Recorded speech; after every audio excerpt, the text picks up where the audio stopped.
Habemus Papam. Buonasera. There was this kind of breath of fresh air that just kind of came in and said something's different, something's new. This guy has something that's going to make a difference within the church.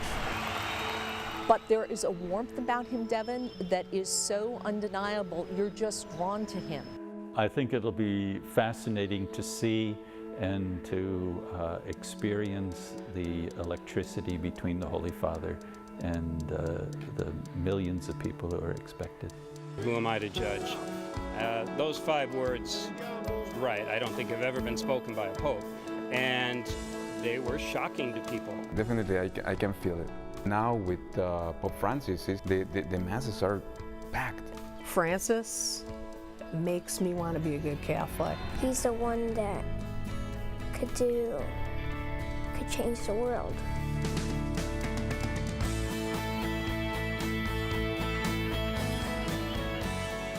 Good evening, and thanks for joining me as we look ahead to a historic week, not only for American Catholics, but for the many outside the Catholic faith who have felt themselves drawn to its leader, Pope Francis.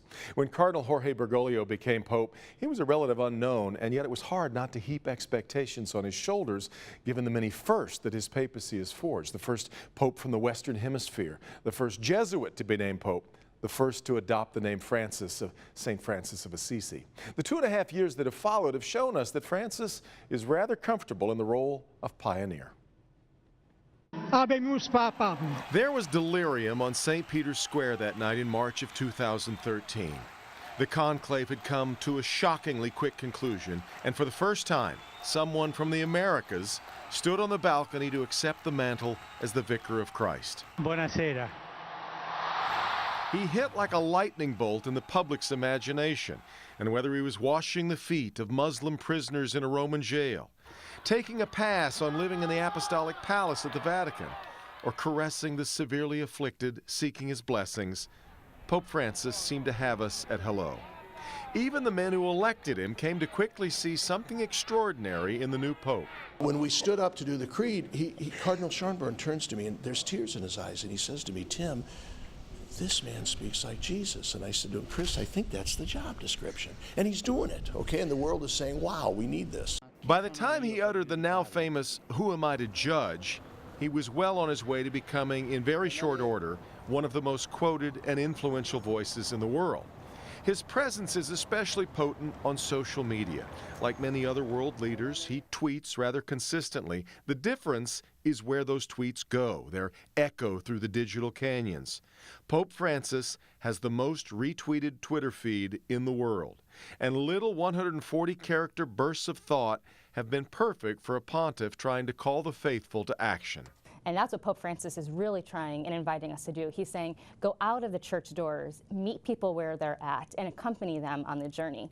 And that's how the church can most effectively use social media. A little more than a year ago, we aired a program that wondered at the impact of what we called the Francis factor. Anecdotally, I've run into quite a few people who told me that Pope Francis inspired them to return to church, or at the very least, as lapsed Catholic Lynn Pellerito put it at the time, Francis makes me want to be a good Catholic. But 2.5 years in, the Francis factor is difficult to find in hard numbers. Let us give thanks to the Lord. The saying goes that all politics is local. Well, the same may be true of religion. Yes, the Pope is extremely popular, but most Catholics live their faith at the local level. And in their neighborhood, there's a fair chance that they've seen a church close. Their parish likely struggles with the priest shortage. And in most Catholic churches, the pews aren't nearly as full as they once were. The crowds are there in Rome, but in so many of the Catholic churches in the United States, not so much. The Pew Research Foundation recently found that for every convert to Catholicism in the last 8 years, there have been 6 people who have left the Catholic Church. About 1 in 10 people in the United States now describes themselves as a former Catholic, raised in the faith, but no longer in its cloister. I've never been in another church of another denomination where I felt there was judgment being made the way sometimes I have within the Catholic Church. Which is why it's terribly important when Lynn says Pope Francis makes her want to be a good Catholic, because too many have voted with their feet, and many of them have landed in places like this. The non-denominational so-called megachurch. They seem to be answering needs in ways that older, some would say, stodgier churches have not. The Archbishop of Detroit has been watching and learning. Very much we can learn from, and the mega churches certainly, but I think the whole spectrum of evangelicals with their sense of missionary zeal and the desire to witness to their experience of their personal relationship with Christ. And many believe Pope Francis is doing exactly that, focusing on how to serve rather than how to believe. The first visit of Francis to the United States will likely include a call to service and a plea to the world's wealthiest nation that to whom much is given, much is expected. Still ahead, Pope Francis reaches out to those who felt alienated by their faith. I don't believe for a moment that Jesus would turn someone away from going to communion. There's a sense that Pope Francis is a man of change, but is he? And a little later, travel with us to Cuba, stop one on the Pope's journey.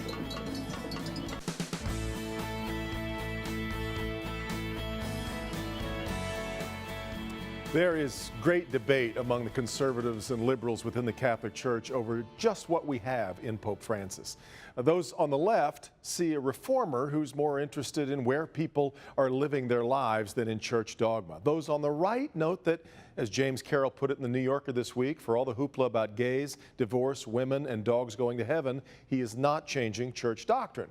True enough, no one expects the Catholic Church to pull a 180 on abortion or divorce. But Pope Francis has been trying to extend a hand to Catholics who have struggled to fold those experiences into their faith, an effort that will intensify this December, which will mark the beginning of a year of mercy. This mercy should be widely extended. Detroit Archbishop Alan Vigneron hopes that year will mean a chance to heal. Any woman with a contrite heart can go to confession, and she can be forgiven for having had an abortion, forgiveness that can be granted by any priest. And I hope that anybody who's been engaged in abortion, been involved in that, will come to confession precisely to hear through the priest Jesus say to them, you're not trash, you're a good person, I love you, you're sorry, you're forgiven. And to hear our Lord say that no matter what's happened, he can make it right. Time and again, Pope Francis has made overtures that seem aimed at knocking down barriers that some feel keep them just outside the church door. He's saying abortion is still wrong, but we need to be more welcoming and we need to ratchet back the language of damnation and condemnation. It's also been clear the Pope has wanted to find a way to mend the fences between divorced Catholics and the church that sanctified their marriage. It helped drive Lynn Pellerito from the church that was deeply woven into her life, and yet she felt chased away from her church home. I may not understand all the rules, but I don't believe for a moment that Jesus would turn someone away from going to communion. It's almost offensive to me to not invite people up to communion. And there are millions of Lynn Pelleritos. And last month, the Pope announced a less complicated and less time-consuming path toward having a marriage annulled, an important step to allow divorcees to remarry in the church. Archbishop Vigneron is still catching up with the Pope's design. To be as simple as we can is really very helpful for people. And we're all going to have to study. This is quite innovative. I'm not quite sure how I go about implementing it, but I'm going to do my best. But the Archbishop cautions against the presumption that all divorces are now eligible for annulment. Then there are those where, sad to say, there really was a marriage, but something wounded the marriage.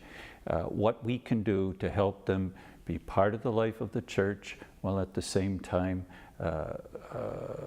being faithful to our confession that Jesus makes it possible for there to be a lifetime marriage. In fact, there are deep divisions within church leadership on how to proceed on divorce. A number of German bishops would like to see divorced and remarried Catholics be allowed to receive communion even without their first marriage being annulled. Vatican meetings are set for October, and they'll develop recommendations. Then it'll be up to the Pope to chart the future. Pope Francis has been willing to ruffle feathers. He has worked to shake up the Roman Curia, the Vatican's administrative aneurysm of intrigue. It was widely rumored that the tangled mess in the Curia was partly to blame for the resignation of Pope Benedict. Francis also became the first pope to fly directly into the West Bank, where he referred to the Israeli-occupied territory as the State of Palestine. But there are those who insist that while Francis may be a departure in style, he is not a departure in substance.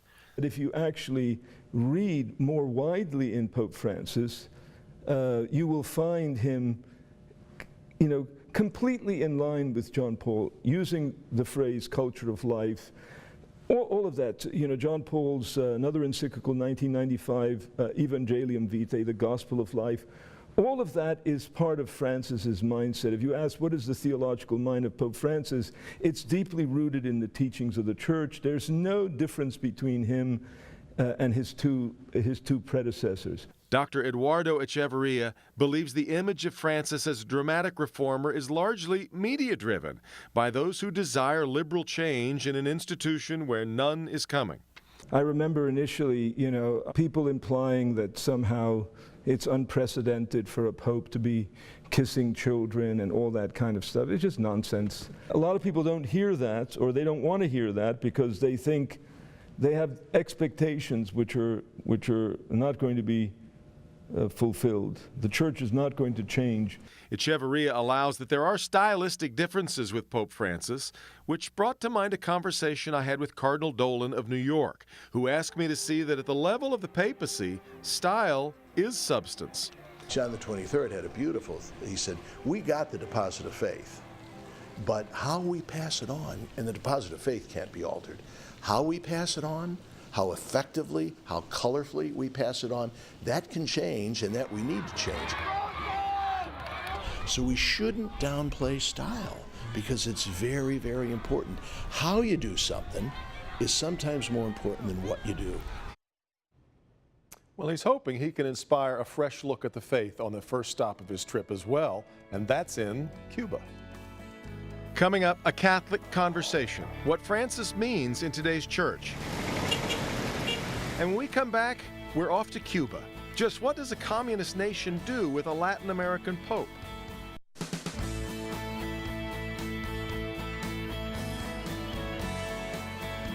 Next Tuesday, the Pope will arrive in Washington, D.C. to start a rather packed 5 days in the U.S.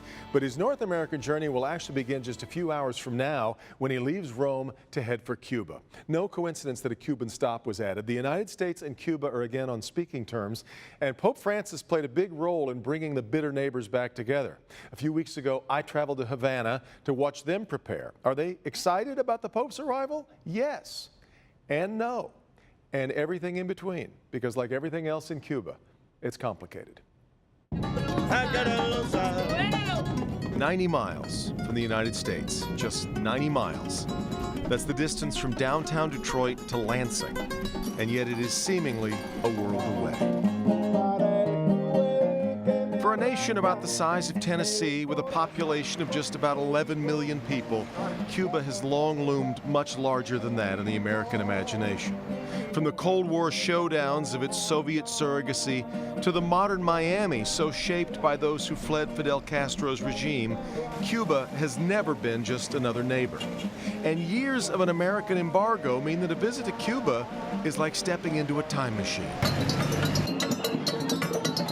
The music, the architecture, and of course, those glorious old Detroit chariots. You look around, and the only place you can possibly be is Havana, Cuba. The first stop on the Pope's itinerary should be quite a gauge of the reach of Francis. Cuba isn't officially an atheist nation, but communism has long been connected to the opinion of Karl Marx, who insisted that religion is the opiate of the masses. We are not similar to other Latin American countries where the church has so much influence. In Cuba, they don't. True, but as you walk around Havana, you see that it's in the DNA of the place, right? The old Spanish, I mean, there's beautiful churches and cathedrals here. The trappings are there. Yes, but we don't have a tradition of practicing Catholicism. Indeed, with its deep Spanish colonial history, it is not difficult to find a church in Havana, but it is a little more difficult to find regular attendees. For a Latin nation, you meet quite a few people with a rather jarring indifference to faith. No, it is not Mexico or Brazil, but it is not even the wandering Catholic of its neighbor 90 miles to the north. You meet a lot of young people like Heidi Valla, an art history professor. I asked her about the upcoming papal visit. Next one, does it matter to you? No, not really. No? I am not, I am non-Catholic. She says she wants to see change in Cuba, and she seems doubtful that it comes through faith. The Papa can come or not, I don't know.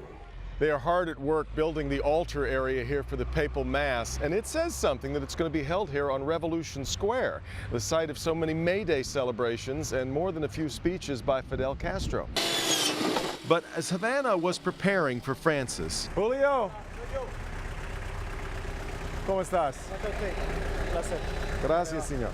I was meeting people like Julio Torres. No soy católico. He tells me he is not Catholic. So as a business owner, he's more focused on the other big event of our week in Havana, the reopening of diplomatic relations between Cuba and the United States. No tengo idea de cuán bueno puede ser para... If it's good for his business, if it's good for his life, he's got no idea about it. Today he sees much more clear the visit of John Kerry and the opening of the embassy here in Cuba, and the possibility that finally the embargo is lifted. Now, that is not to say there isn't excitement about the visit. Most Cubans seem to recognize that a drop-in by one of the world's most recognizable figures indicates an enormous respect for Cuba, and it's hard not to be flattered by that. Well, there are lots of people who are religious, and they allow the Pope to be here, to come here, and they all like to come here to the Mass and all that thing, you know. But for example, in my case, I have no religion. So he's gonna come, and I know the Pope is a great personality on the whole world. And if he chose to come to Cuba, well, I like it. But excitement, yeah, a little bit of excitement because he's gonna visit Cuba. A well-known person, recognize that we exist, and that's good for me. That's more important than any religious implications of his visit. Sure, right? for me, for you, that's the way it works. John's excellent English, by the way, is because he was an English teacher, but he's found he can make more money driving tourists around in his beautiful '57 Ford. He'll allow that the bones of faith are in place in Cuba, and that seeps into everyday life. Want it or not, it's totally registered in everybody's mind, because you walk on the streets and you see those huge churches, and you see people dressed with those clothes they use. And so, anyways, even though you don't believe in anything, that's part of your life. Because when you walk, you see it. In the street, you meet it.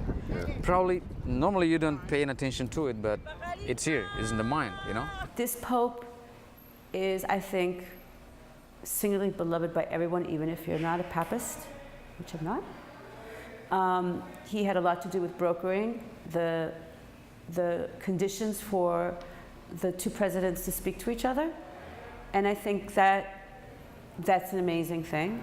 Pamela Ruiz is a rarity, an American who willingly moved into communism. Her husband is an artist, and in the late 90s, they left the United States to return to his native Cuba. While churches were never closed, she feels a new acceptance, if not outright endorsement, of faith in the Cuba of today. I think the hardcore years that were really up until the 90s, when if you wanted to be part of the party, you couldn't be a Catholic, you couldn't get married, my husband was secretly baptized. Those years are over. Those hardcore years when we were in the middle of the Cold War and the Cubans were following Soviet Union doctrine more closely are way behind us. There's nothing in it. Walking through downtown Havana, we ran into Christian Bashi, a recent Michigan graduate now on a scholarship to travel the world. And his first stop was Cuba. And as a Catholic himself, he was fascinated by the faith dynamic he found. While some are atheists, it's true, others are deeply religious. If you walk through the cemetery, which is beautiful, I recommend it, you can totally see that. Ornate statues of Christ and of crosses, they're everywhere. It's beautiful, but you really kind of get the sense that whether they actually believe there's something up there or not, like they believe that maybe the things that Christianity says are maybe for the common good. Life in Cuba is terribly complicated. Basics are provided to all, and yet that may depend on your definition of basics. One day you can't find butter to put on your bread, the next day you can't find bread to put under your butter. The ideal of communism, of course, is a society of equals. That is not quite what you see in the Cuban capital. George Orwell's novel Animal Farm is about an egalitarian society gone wrong, and he notes that all are equal, some are just more equal than others. There are some people who live very well here in Havana, but they don't live here in one of the many barrios where life is just hard. And it is here in the barrios of Cuba where you can find an American priest who found his calling. And you, as a priest, you've been here 12 years and you choose to be here. I actually asked for this assignment. Yes, Father Gilbert Walker asked to work here, in a poor neighborhood, in a communist country. And that is why he feels so energized by this Pope who has placed so much focus on the world's poor. I do, and I think lots of people do. Pope Francis is challenging the church in lots of ways to break out of an institutional model and to go and be with the people in a different way. Instead of waiting for people to come to church, he's inviting the church to go to the periphery, the edges of society, the margins. Welcome to the margins. The barrios of Havana can provoke a lot of thought. I walked through desperately poor neighborhoods, foul-smelling, frequented by hungry homeless dogs. The average salary in Cuba is about $20 a month, and the people who live here don't even have that. And yet, they have access to full health care. They can all read. The literacy rate in Cuba is among the highest in the world. And while there are problems with petty theft, there is almost no violent crime. So, no struggles with finding a doctor, going to school, or worrying about gunfire. And yet, no liberty either. I'll leave it to you to decide whose poor people are better off. But this is where Father Walker keeps his focus. And now, to have Francis, whose focus is likewise calibrated, well, the priest feels connected to his Pope in a way he hasn't before. While Cuba has had papal visits in the past, Father Walker feels an opportune moment is about to arrive. There are a lot of Catholics that I've talked to in America who say that this Pope makes them want to be a good Catholic again. They've got them going back to church. I imagine the pull, I have to believe that the pull in the Latin world is even stronger. Am I onto something? I think so. I think so. Certainly the first non-European Pope in centuries. And Pope Francis has a very special way about him. He's engaging. He's got a good sense of humor. He speaks his mind with lots of freedom. And I think that's very refreshing. I think Latin Catholics find him refreshing as well. Some of the faith that you find being practiced in Cuba is not Catholic, at least not all Catholic. Walking down the streets of Havana, you frequently see someone dressed completely in white, including a white head covering. They are going through the year-long initiation into a faith called Santeria, a blend of Catholicism and Afro-Cuban tradition. The faith includes many of the saints and traditions of the Catholic Church, but they're given different names and mixed into practices that many Catholics would not recognize. The Santeria experience doesn't have Christian content, but it does use Christian symbols. And it has to do with the times when slaves were brought over from Africa and were baptized, but really weren't evangelized. Para nosotros lo mismo San Francisco Asís, es Orula. Our cab driver on our last day in Havana turned out to be a Santeria believer, and he took us to his church, Our Lady of Charity. As he explained it to me, when Catholicism was thrust upon newly arrived slaves, they adopted the new saints, but kept their African saints hidden behind them. ¿Cómo te sientes tú que viene el Papa Francis aquí a Cuba?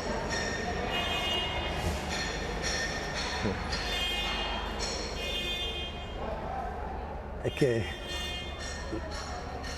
es algo extraordinario, ¿no? Que venga el Papa ahora en septiembre. Aunque no tiene que ver mucho con mi religión, pero sí, es algo trascendental. And in fact, he hopes to be there for the papal mass on Revolution Square. So while not the classic Latin Catholic bastion one might expect, you can expect a warm welcome for Francis I. This Pope has two advantages. He's Argentinian, therefore he's Latin American, and he has been involved in normalizing relations with Cuba. Plus, he's the Pope of the poor. So there are three more reasons for him to be more accepted in Cuba. In fact, accepted in a most unlikely place. Several people mentioned to me the recent quip about the Pope made by the Cuban president, Raul Castro. Raul apparently said recently that he's thinking of becoming Catholic again. He said if the Pope keeps up his way of speaking, he's going to come back to church and start praying again. Which would mean what? He would be welcomed. Yeah, he'd be welcomed. Raul is a very interesting case because he has shown at several moments in his life that he can be a believer. So I wonder. You wonder. The Pope is scheduled to meet with the Cuban President Raul Castro, and if the 89-year-old former president is up to it, he'll meet with Fidel Castro as well. In a few days, Pope Francis will arrive in Washington, D.C., and he comes at a politically charged time in the U.S. Just where does church meet state? We'll continue with that part of the story next.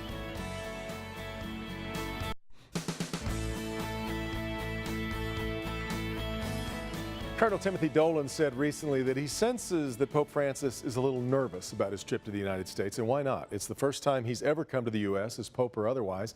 He knows that Americans are in an intense debate right now about the direction of the country as we untangle the candidates for the presidency, and many expect he is coming to the world's most powerful nation with a dose of tough love.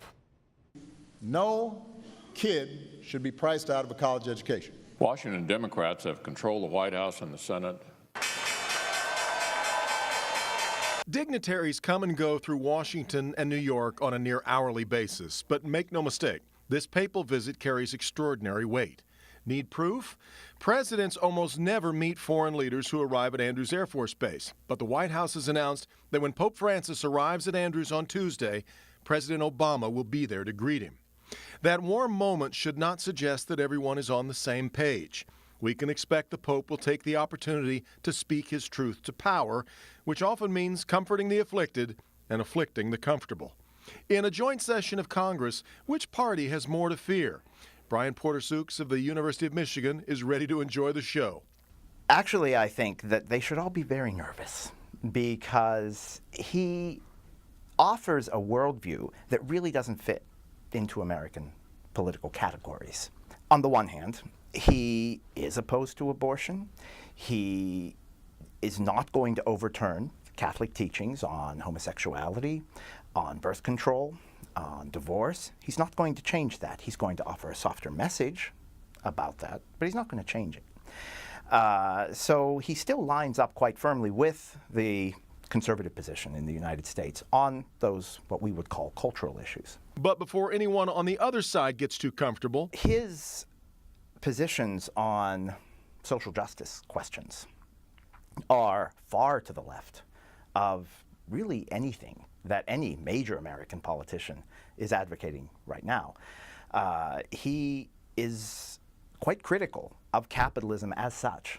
As Pope Francis put it, working for a just distribution of the fruits of the earth and human labor is not mere philanthropy, it is a moral obligation. For Christians, he said, the responsibility is even greater. It is a commandment. It all creates an interesting joint session dynamic. Unlike, say, a State of the Union address, support will ebb and flow around the room. It's hard to see how that kind of message is going to help any Republican Party agenda. But he can't be appropriated by the Democrats either because of his positions on sexuality and lifestyle. So I think that when he speaks in the United States, politicians on every side of the American political spectrum are going to squirm. They're not going to appreciate what he has to say. He's a challenging pope. There are some who would say that a pope who isn't challenging isn't much of a pope at all. Archbishop Vigneron believes the pope is calling us to a path that is not supposed to be all that easy. I think one of the difficulties sometimes in the culture is that there's a kind of an antagonism set up between a high standard and compassion. So if you show compassion, that must mean you don't really have a high standard. Where if you have a high standard, that must mean you don't really have compassion. And I think the challenge for the pastor in the church is to maintain both of those, to preach the high standard and to be supportive and compassionate when people fail to meet the standard, because we all fail in some way to meet the standard. Youth Minister Patty Hubbard believes that is part of the Pope's attraction, that he's so accessible yet challenging. I think the way Pope Francis talks about the faith in such a simple way, but challenging in a way that makes you uncomfortable, but deep down you know that it's good for you, I think that that's really good, and I think if he's making everybody uncomfortable, that's a good sign. For political watchers, that the Pope would arrive in the middle of a presidential campaign is rather delicious. Debates over immigration are pretty much in the wheelhouse for a Pope so focused on the world's poor and downtrodden. He's been adamant that Europe's Catholics need to help house and feed the refugees who've been streaming across the borders. The Pope is not going to come out directly and challenge any specific statement by any specific politician, but it would be surprising if he didn't say something about his feeling that the United States should be more open to supporting immigration and to supporting Latin American immigration in particular. Even the Pope, for that matter. When asked to describe himself, Pope Francis memorably said, "I am a sinner." And if the Pope is a sinner, where does that leave the rest of us? Let's ask a few Catholics. Still ahead, a candid conversation with a group of Detroit area Catholics. Can the Catholic Church survive on the Americans known as cafeteria Catholics? And are the demands of the Church truly all or nothing? It's tonight as we continue with Pope Francis calling on America.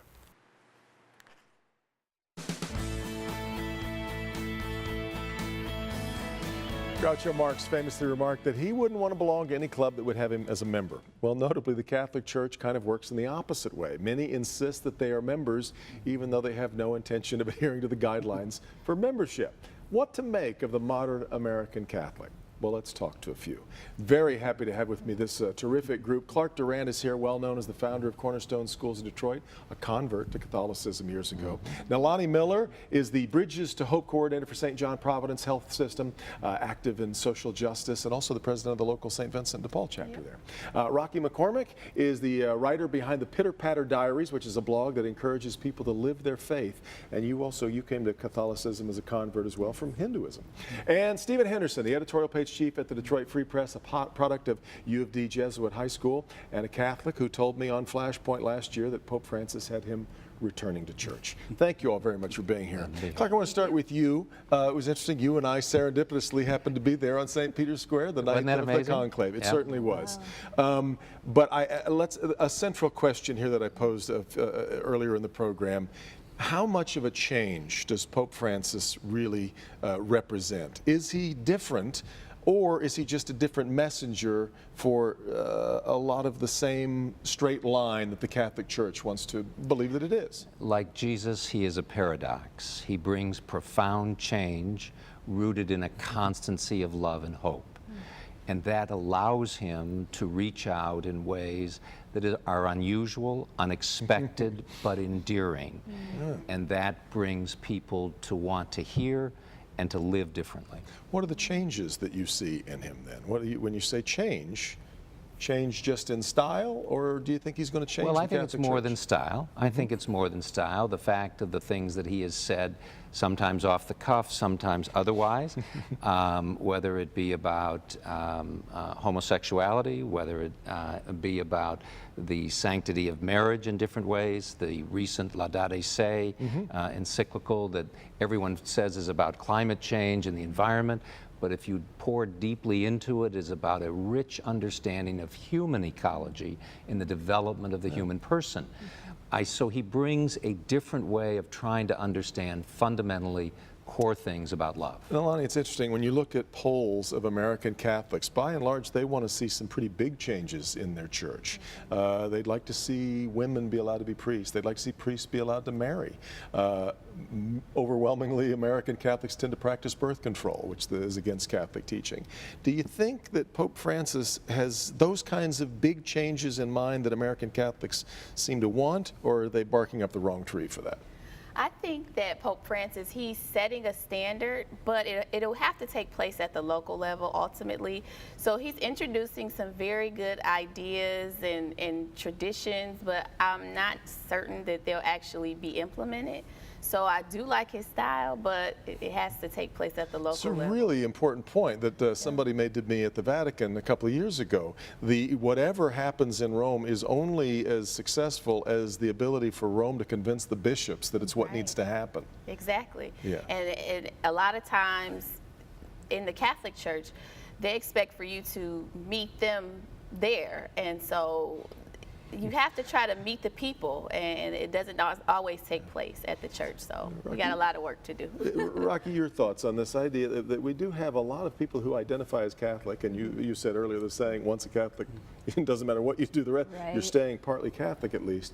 A lot of people who identify so much with this faith but really don't fully live up to the demands of it. And some people, I think Archbishop Vigneron believes that this is an all or nothing kind of deal. You're either in or you're out.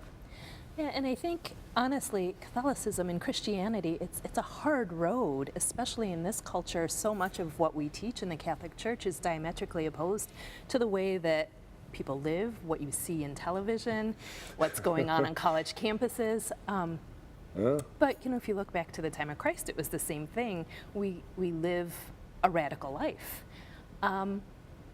It's the dangers of relativism with a faith, isn't it? I mean, if you just kind of move with the times, that doesn't seem to be a solid foundation. Right, and I think that that's where Pope Francis does such a fantastic job, because I love that image of the paradox, because he does not waver in what he teaches, but the way in which he teaches and what people associate him with as love and mercy, I think is a refreshing change for the church. Stephen, as what I said earlier that you said on Flashpoint last year, you clearly see him as something different. Well, I think, and that difference to me is the de-emphasis of the sort of divisive tenets of the church, the things that we can't necessarily all agree on, and the focus on what it means to be a Catholic outwardly. What is the mission that comes along with that? What are the things we should be doing with each other and for each other because we are believers? I think he's not saying one is more important than the other, but he is saying this is a part of the church that has been overlooked for a long time, and I think it's a welcoming gesture. It's saying to people, let's not talk about the things we disagree with so much. Let's go out and be Catholics in the way that Christ would have us be. I think in some ways he goes beyond the Catholic world that way when he's really talking about what it takes to be a Christian. I want to take a look at a quote that came from Stephen Colbert, who I think some would say is now probably the country's most famous Catholic. But he said this a couple of years ago. I thought this was fascinating. He said, if this is going to be a Christian nation that doesn't help the poor, either we have to pretend that Jesus was just as selfish as we are, or we've got to acknowledge that he commanded us to love the poor and serve the needy without condition, and then admit that we just don't want to do it. I think that's a really interesting challenge, Clark, for a nation that is built on a lot of capitalist ideas. I remember I had a professor in college who told me that democracy mostly boiled down to having the freedom to starve to death. Well, but here's the thing, but again, let's go to the paradox. In a society that is probably freer than at any time in human history, there has been more opportunity for upward mobility, for reducing the number of people who are starving and hungry. There doesn't mean that it doesn't exist, but the abundance of opportunity. When you talk to families that have a generation of trying to move up the ladder of success in a very open, spontaneous order of a free society, compare it to some of these closed societies that don't allow people to even have their own garden. Tell me where you want to live. So I think it's a matter of trying to appeal to the gardener and the brickmaker and the bricklayer and the business person to say, how do you share this abundance? And people do that. Nalani, I think though he's also challenging us to think globally and not just about what's going on in the country. When we buy, say, a rug that has been tied by some child working somewhere in the Far East because it's really cheap that way, I think he's asking us to see some responsibility for life elsewhere. Yeah, I think what he's really getting at that justice piece is social justice. It's justice for everybody. You just can't have a certain value system, and it's got to be a global thing, really. Your thoughts, Rocky? Well, I think he's getting at the dignity of every human life, in that it's not about abortion, it's maybe not about these hot topics, but it's about how we view one another. And if we don't view one another as created in the image and likeness of God, then there is that room for abuse, and there is that room for me first and getting ahead at all costs. But what he's really calling us to is to recognize the inherent dignity that lies in every person. When we, though, talk about making life better in the world in that sense, there are a lot of people who believe that the Catholic Church could have a dramatic impact on quality of life in third world countries if they would lift their protestation against birth control. Isn't that a responsibility that the Church has to help make people's lives better? I think there's definitely a difference of opinion in that what that actually does. And I'm of the opinion that rampant use of birth control only makes us look at the other as an object. Rampant use, Yes. But how about any use? For instance, a married couple.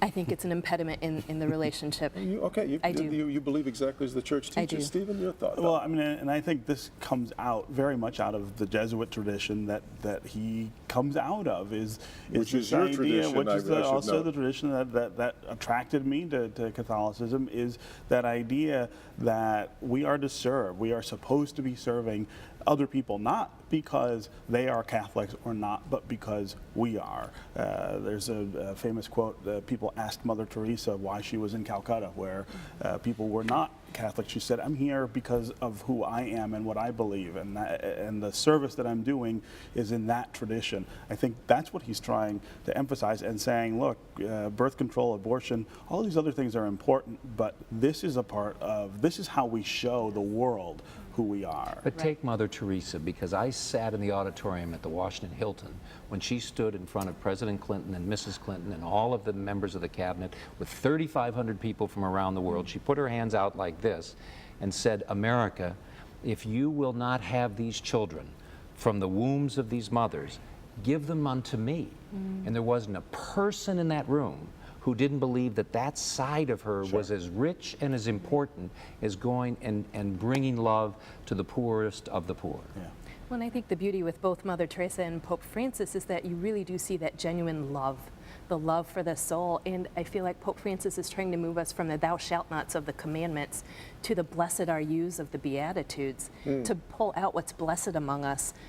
We're all suffering, we're all, Jesus loves the downtrodden, and we all have some place in our life where we are suffering, so we should be lifting one another up and not beating one another over the head with the thou shalt nots, but really helping one another to feel blessed and to feel that love, to feel that mercy, and to feel that joy. He uses the word beatitude countless times in this recent encyclical, so that we would see life as a blessing, not as a burden.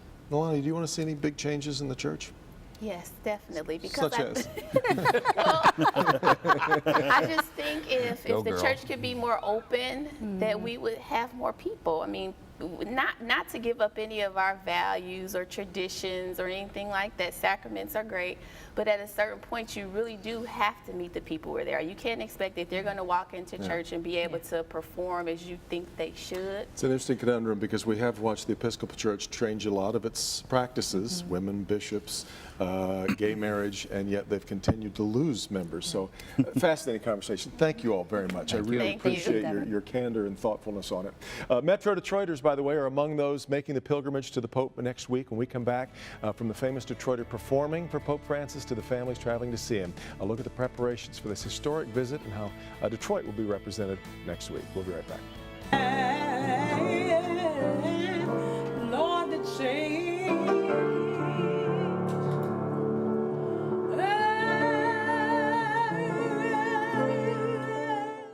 Pope Francis Calling on America was sponsored by St. Joseph Mercy Health System. Before we leave you tonight, I want to give you an idea of what's ahead next week. As we mentioned, the Pope arrives in Cuba tomorrow for a visit of several days. Then he'll head to Washington, then New York, the United Nations. All culminates with the World Meeting of Families in Philadelphia. It's a big week. It requires a big voice.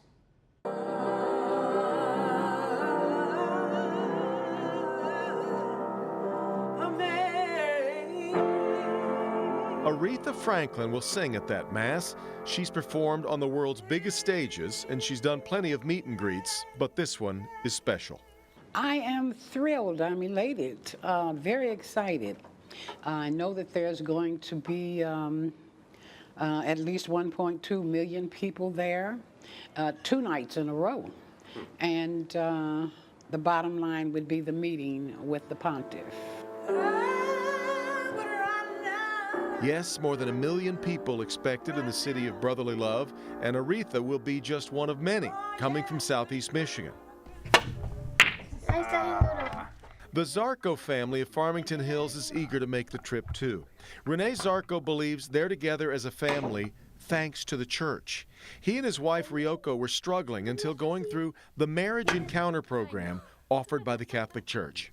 Every time that I speak up and tell this story, I feel like, I want to cry always. It has a happy ending. Yeah, it's happy ending.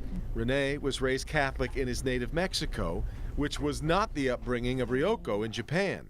Even the word love I couldn't use, because it's not like really part of our culture in Japan. You don't use that word much, And so then in that marriage encounter, the word love and God got together, And it all made sense. Yeah, it all made sense, yeah. An angel of the Lord appeared to... They'll be making the journey with their sons, 7-year-old Kay and 9-year-old Ryu. Fitting, because the backdrop of the Papal Mass in Philadelphia is a larger meeting on the Catholic family. Patty Hubbard is a youth minister leading a young group that feels very drawn to the 78-year-old Pope.